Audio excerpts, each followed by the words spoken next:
In a world of increasing mental health challenges, psychology and faith can both provide tools for healing and wellness. This is the idea behind Journey on My Mind.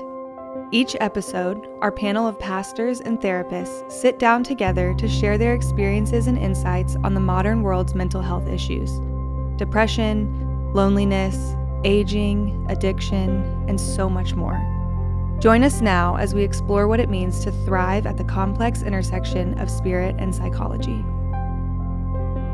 Welcome back to part 2 of Journey on My Nice job, Sam. Yeah. All right. Yeah. So. Oh, is that the intro? Yeah. Let's do it. I love it. Yeah. So, I think this is our last conversation. If you're getting this a week later, we talked about the different kinds of perfectionism, and I thought the last thing that you said was profound. Mm-hmm. It's so everything. profound. Everything you said. All my utterances. Everything Dave but says. the three things the three directions or the three influences. Can you say them again? 3 types of perfectionism. Yes. So one would be called self-oriented perfectionism, and that is I must be perfect. Yes. It's a imposed thing that you're doing to yourself. Right. Right. I have this internalized standard of perfectionism. The second is other-oriented perfectionism, where you're taking your own stuff and imposing it on other people. Correct. You must be perfect. Right. It's criticism, it's rigidity. Yep. It's these high standards that shows up in parenting, it shows up in Yeah. marriage, Oh, it shows yeah. up all over the place, right? At Yeah. work. It shows up in bands. Yeah, totally. It's funny because I'm thinking, like, you got my brain, you got my wheels spinning, man. Yeah. There you go. And then there's socially prescribed perfectionism, which is the sense that the world expects me to compete against other people and succeed and achieve and be perfect and look perfect and do all the things perfect. That's the worst of all of them. Okay, so that is another way of thinking about perfectionism. Right. And if you're affected by it, you experience some level of shame, some level of critique, or it will cause you to live in maybe some anxiety because you're not measuring up, whatever. And ultimately could lead to depression, other things. Yes. So now we're taking it into the faith arena. Okay. Let's Be go. perfect as Oh, your yeah. Heavenly Father is perfect. Oh, Be holy, all these things. How do you make sense, in light of what we've been talking about, how do you make sense of that kind of thing? Yeah. I think contextually it's often used. Okay. I think there's a difference between how we relate to God and how we have been communicated those things about God. Yes. There you go. Yes. And so the invitation is always to be in relationship with God. Right. And he is, and I'm going to use this word, I don't know a better word at the moment, but he condescends to us. He pursues us. He wants to be in relationship with us, regardless of our ability to be perfect or imperfect or whatever. We are all imperfect. So there is a sense of where the holy or the perfect one condescends to the ones that are not, without holding it against the ones that are not perfect. But the invitation is to come into that relationship and to be like him. And so that's where that comes from. And it's not an instantaneous thing. It's a progress. It's a process that we all are invited into, that we're to, over a lifetime, to be transformed into the likeness of Christ. Yeah. And That's that big church word, sanctification. yeah, Right? Like it's a becoming big church word. like, right? Yeah. And I think ultimately that's what the community should be about, but the community should act like God, Right. not like the world, Right. and not expect perfection, not expect people to always be morally right, because they're not. Right. Exactly. And we here at Journey speak of it in terms of being are people oriented towards Christ, moving towards him, being in relationship with him, or are they oriented away? Are they moving away from Christ? And those are two different things. And just a simple little picture of that is the prodigal son who decides I'm in proximity to the Father, but I'm going to take my stuff and I'm going to go. And so he's oriented away. Right. He moves away. Right. But eventually there is this turn in him where he goes, oh, I had it better Yeah. before, and I'm just going to go work for my dad, so I'm going back. Yeah. And so the orientation back is what shows he's he perfect? No. That's what I'm saying. And it had nothing to do with his perfection. It was all about being loved. Right. But then somebody was in proximity. His older son was in proximity to the father the whole time, but he wasn't oriented towards the father. He was close, but not oriented. He was trying to be the perfect son. He was trying to do all the right things because he was trying to extract something from God that he already had. From his father that he already had. His father loved him, but he was trying to be the perfect son so that he could extract something he already had. Doesn't make any sense. And that's the whole point of that that parable is that proximity doesn't guarantee relationship, orientation towards and understanding. And so with that comes, I don't have to be perfect. I have to be in orientation. I have to be in relationship with. And the struggle, I think, in most communities is we see moral failure as the end of that relationship, and we use it as a weapon to threaten, and we also use it as a weapon to shame people. And we want to shame them into good behavior. That isn't why Jesus came. He didn't come to shame us into good behavior. He came that we might know who God is and also understand what grace and mercy is. Yeah. What you got, Sam? I don't nothing. I'm just thinking. That's on and on here. Well, I'm just thinking like in the stream that I grew up in, it was very much. It was about perfect. It was this moral tightrope of Church of Christ. Yeah. It was very much behavior modification, and the goal was to be perfect, like I am perfect. There wasn't a lot of room for grace. Now I experienced a lot of it with different people, but I'm just saying the idea was and so I think that as I'm just thinking about my experiences, those are places where it did cause that. It would cause that anxiety, or it would cause that striving, like that striving for. I rededicated my life probably 100 times, every time, just as I am. Every camp, 73rd verse. I was walking down. It was, so that kind of thing though, being rebaptized a bunch of times, but it was all a fear. It was all a fear of that I was failing somehow, and that I needed to be perfect. I needed to get back to that perfection. Yeah. When I was in seminary, there was a strain of not. This wasn't a big group of people, but it was a group of people that were wrestling with the idea of, as you learn how to teach, you learn, what are you putting out there, and they really wanted to limit how much we talked about grace because people would take advantage of grace.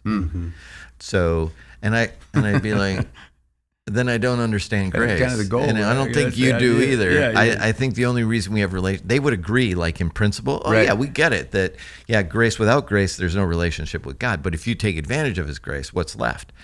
Grace. There's still grace upon grace. Yeah. And so there was this weird dynamic, and I've heard pastors wrestle with it. If I tell them that they have grace and they can do stuff, and they're still forgiven and they're still loved by God, but what they fail to it's behavior modification. They're just saying we want you to act right. We want you to quit sleeping with your girlfriend and drinking beer on Saturday night, and like whatever the thing. Well, but just Saturday. Woo. And you got to quit drinking beer on Saturday too, Pastor. No, I'm just saying, but that's makes for a sloppy message. I feel message. like that's the goal. It's really about, we want you to act like us and sin management, behave in a way that we feel comfortable with. Right. Then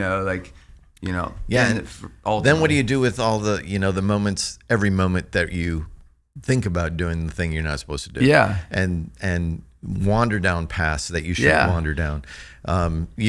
You find yourself feeling shame. That's guilt, right, absolutely, and you don't know what to do with it, and you don't feel safe to take that anywhere because you can't take it to God. Shame, right? Yeah, because God, you're not perfect, right? And then if you take it to these people, they're for sure going to know you're not perfect, and then it's this whole to do about getting back to. So what's better? Yeah, just shut up and say nothing. That's right. I'm just going to own my own, and I'll deal with it later. And depression because of all the fear of the consequence of not being perfect. And then I'll just drink more, right? Yeah. Or whatever the thing whatever is. it is, right? Yeah. Question for you. Sorry, Dave. I love it. That's what I want. I want that. We decompressed a lot. Well, where did we grow up? That was. I want to extend that though. Okay. How did you go from that to where you are now? Like what? Was it a slow very, evolution? Very slow. Or was it like there are moments where you're like, this is not good or healthy? Or how did you get from there to where you are now? Yeah, it's been slow for sure. Okay. You know, and it's been a lot of just curiosity. Like, you know, I say that all the time. And I think I've been curious for a lot. I've always been, I was that kid that wanted to know everything about everything and was told shut up, you know, or whatever, like, because you're too curious. Right. Yeah. And so. Can you be quiet? I know. Yeah. But I never did. I always stayed curious. And so, and I think also just kind of the unique experience I had after like going from like seminary and having been in youth ministry a little bit to going on the road and being in a lot of different kinds of community. I mean, it would be a Pentecostal church one night and a, you know, something conservative, and then a bar or a club. Like it was, so we were with, so I saw a broad, I think I was introduced to a lot. Growing up in Fortville, Indiana, it's like, you know, it's very narrow. Yeah. And so when I was introduced to a lot of other people and I started being curious with them and I started seeing, you know, like these, like I'm experiencing the Spirit in this moment and they see this differently. So I just started letting go of the things that I was so assured of, and which was really scary because that for sure I was going to hell if I did that. Yeah. So I kind of had to. But there was probably a period of time where you're like, this is very risky. It's worth it. Yeah, but it was worth it because I wasn't. This is what joy is. Like, this doesn't feel like joy. This feels like anxiety and suck is what it feels like, right? I mean, is what it feels like, but we can edit that if you want. But that's another one for Al. Yeah, I don't care. Edit it or don't edit it. I'm just saying, like, but it was so. It was just. It was awful, you know. And so. Yeah. So it's been very slow, and honestly, just being here, and I'm not just saying this because I'm a part of Journey, but this community has been so life-giving, and I've been able to. I tell people all the time, this is the first church I've ever been at where I feel like I can show up fully as Sam, as a pastor, and it's like, and it's welcomed and it's received and loved, and it's not like, oh, I need to keep this part of me down or like what a gift. Yeah. So it's been slow, but that's cool. But part of what I've had to wrestle with over the last, for me, it's been less about myself and more about how I pastored. Okay. It's been a shift over the years, because my primary gift is a shepherd, as a leader. It's not. I'm like, I can teach fine, I can do other things fine, but I'm primarily a shepherd. And shepherds have this way of trying to keep people from going off the cliff. And in the past, it was I would warn people, don't go there. Yeah. Right. But in terms of like, it would come across maybe as shaming. It would come across as, now I'm like, you know, could go there, you could not go right. there. I'm going to tell you the truth. This is the truth. Yes. If you continue down this path, you're going to end up in a place that looks like this. Yeah. And I'm 99% sure that that's where this ends. It ends in a divorce. It ends in destruction. You're creating your own disaster by doing what you're doing. And I know about it, so I'm gonna tell you. And as a person of experience and a person, I love you enough to tell you. But I also want to tell you, when you get there and you find yourself alone, turn around and come back. Yeah. You know what though, Kev? I think a lot of people's experience is different than that. I think the fear is that being abandoned. If I do go down this, there's nothing to come back to because they've like they're not gonna. Right. The door shut. And that was my fear. Right. So I don't mean to cut, but I just think that's part of what's at play for people too. Sure. But there's a little bit of I can't tell you countless people who have told me straight up, face to face, no, I think I'm right on this. And I'm like, okay. And this is where a thing like, just discernment comes into play, wisdom comes into play, age comes into play, experiences, all kinds of stuff. And a lot of times these are people I would say, you should know better. And in my mind, I want to say, you should know better. But I don't say, I used to say, you should know better. But the truth is they don't.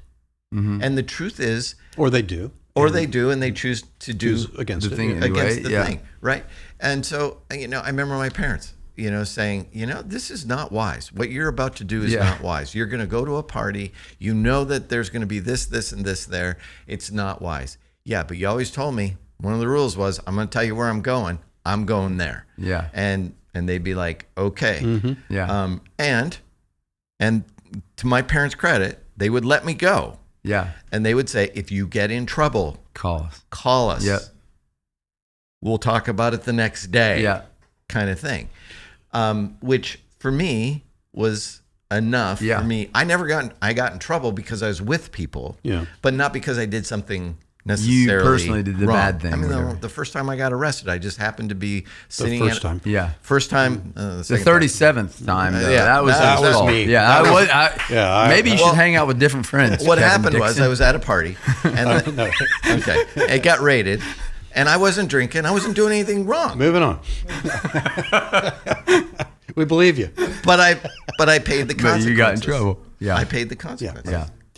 It's interesting. I can't talk about when we do clinical staffings at my practice, right? If it's about a particular case or whatever. But I'll tell you, we had one recently that's coming to my mind where I can tell you the theme, right? Yeah. And it was about how it was one of, and this happens a lot, where someone is staying in a relationship that is clearly bad. Right. And not just like, I'm not getting my needs met, but like, this is bad. Mm-hmm. Yeah. Yeah. And one of the interesting things about the conversation was, and it stuck with me, a few people were like, as clinicians, we are predisposed to healthy relationships. Right. Okay, that sounds obvious. Yeah.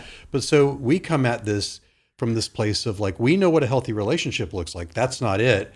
We want you to have a healthy relationship or not be in a bad one, destructive, abusive, bad relationship. Right. Yeah. That's our bias. Yeah. And what this conversation was saying is, why don't we just own that bias to the person and say, we have a bias toward healthy relationships. Right. They look like this. This doesn't look like that. But you have agency to choose it or not choose it. Right. And so that's kind of what you're talking about. That's what I'm talking about. Right. Yes. And so I thought, man, that was because a lot of times we feel the pressure we've got to talk them into something. We've got to talk them out of something. We've got to push or whatever. I've tried to do that. Did it work? I mean, is that something that's a healthy approach? Well, that was what was the conversation? Well, it was about how do we approach this particular case. I don't know the feedback yet. Yeah. Okay. Got it. Okay. Right. I'm curious about it. I know. Yeah. The feedback. But let me go back to this. This is good. But when Sam was talking about if I got to a place where I'm exposed to all this stuff, and then my background says I have to live in this very restrictive, conditional way, and there's no life in that. Right. And it's scary to kind of go against that. Yeah. I mean, that you really understand why people get to a place where they just crash out of the faith altogether. 100%. Oh, yeah. And what's interesting, going back to our perfectionism theme, is, and this is interesting in the other direction, is that people that crash out of faith altogether, rather than stay with it and try to do what you were doing, which is, how do I flex with this in a way that's still honest, authentic, and healthy and good? Yeah. People that crash out are actually more prone to the kind of unhealthy perfectionism. Their unhealthy perfectionism is what causes them to not stick. Wow. Mm-hmm. Yeah. Isn't that fascinating? Yeah, that's it's like really I can't tolerate it. It's like I can't do all this. Right. Mm-hmm. And I can't measure up. I can't. And so there's no place for me to go. Right. Or I can't tolerate people not being like this. Yeah. That's the harder part. Right. So throw the baby out with the bathwater. Then you're just done. Right. Yeah.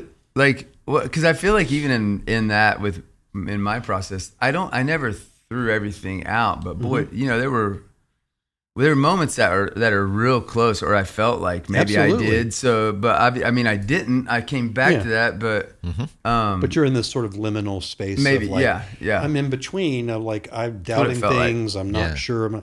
This could go either way. Yeah. Right. Absolutely. Sure. I was same. at that spot where I was like, can I meaningfully exist? In what is being called a Christian and in a particular church community.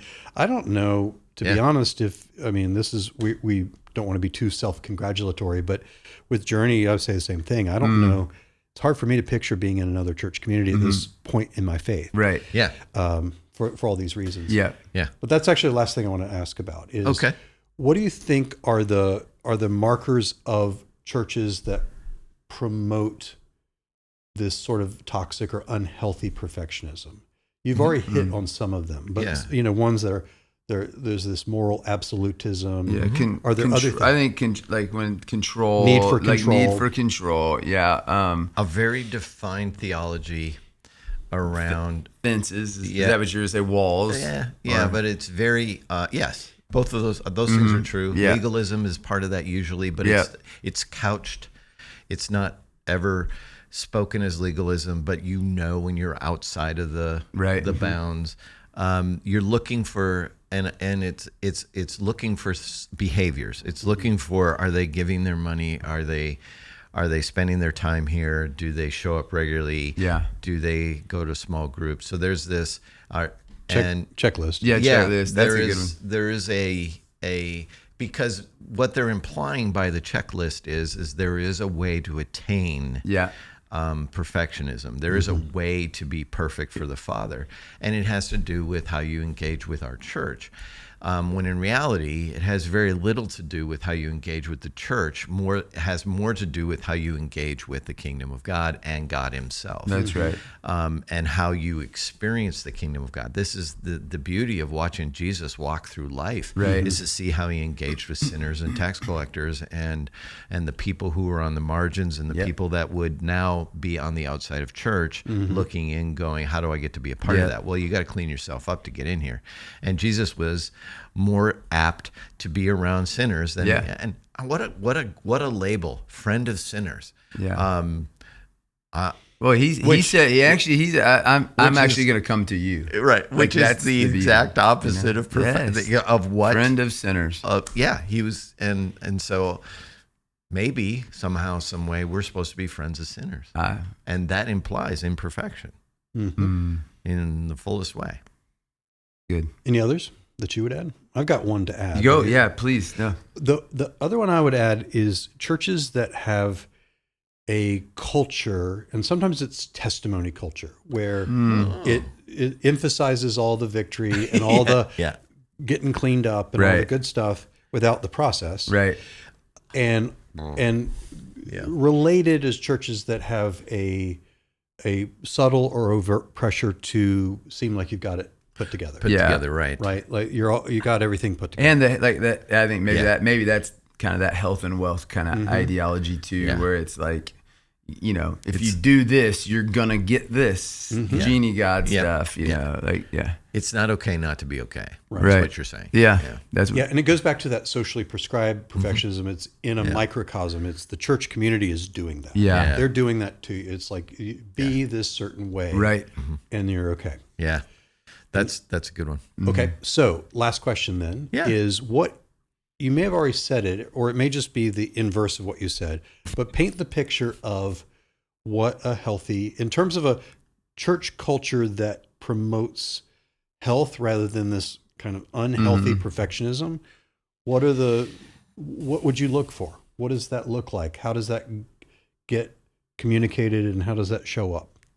Yeah. Well, I definitely do think it is the 180 of some of the things that we've mentioned already. Yeah. Right. It's the opposite. I think a community that welcomes curiosity. Again, I'll start with that because I think that is a huge one. Like they're not shutting down your questions. As a matter of fact, they're welcoming that. You know. Yeah. I would say authenticity of the leadership of the church. The authenticity of, are they known? Can they be known? How are they held? How are they?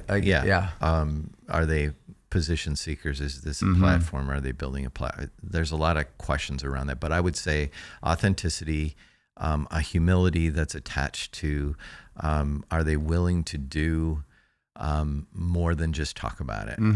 Is there an engagement with? Are they living it? Is it lived values? Is there an engagement with the people on the margins?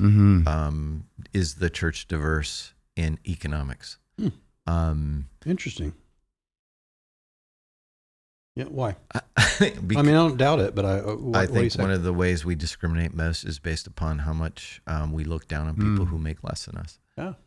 I think having people, this is why we do the table the way we do the table, is that we invite everybody over to the table, and everybody's welcome at the table, and regardless of economic status and or obviously race, other things. But I think more than anything in this particular place that we are in Brentwood, Tennessee, a wealthy town. It reflects itself in affluence, socioeconomic. Yeah, for sure. Yeah, very good. Time. Yeah, if we didn't have diversity there, and diversity in age, and the welcoming of the young into the process, and see them as equals, not as less than, I think that's where you start to see status. You start to see the movement away from Jesus's table. Yeah, and I think is there a value to the wisdom of the people who have lived some life in that community? Like Angie and I have always looked for who's the grandmas and aunts and uncles in this community, because there's a lot of wisdom that sits in those places. The Donnas, yes, absolutely. You know, and you know the reality of it is as we get older, we start to become those people. You know, and so I want to be able to show up for our young people in that way. You know? And that's another thing I look for in a healthy church is older people who haven't turned into bitter old people. Yeah, sacred cow guarders. Right. Yeah, that's good. Yeah. So I'm going to read back what we said, because this is good. So a healthy church that gets people away from this socially prescribed perfectionism looks like a church that welcomes curiosity. Promotes curiosity. I think not just welcomes, promotes. Yeah. Second, welcomes questioning. Third, has authenticity in the leadership. Fourth is diverse. And that may look different depending on where it is, the position of the church. Diversity, but here it would look like socioeconomic diversity, a lack of control or desire to try to control people behaviorally, and the value or valuing of wise elders. That's right. That's kind of cool. Yeah. Good stuff. Any last thoughts about it? I think it's great. Yeah, thank you, Dave. Trust in the idea that grace abounds to you. Yeah, we end with grace. That's a good one. That's it. Thanks for listening to this episode of Journey on My Mind. If you enjoyed it, please help us spread the word by leaving us a review and sharing it on your social media. Journey on My Mind is a production of Journey Church in Brentwood, Tennessee. Edwin Rivera III is the show's producer, with technical assistance from Randy Hansen. Grant Opperman edits the show. If you have a suggestion for a future topic or a question, you can text us at 615-861-9503. And if you would like to talk to someone about spiritual or mental health issues, you can email our care pastor, Sam Barnhart, at sam@journeytn.com.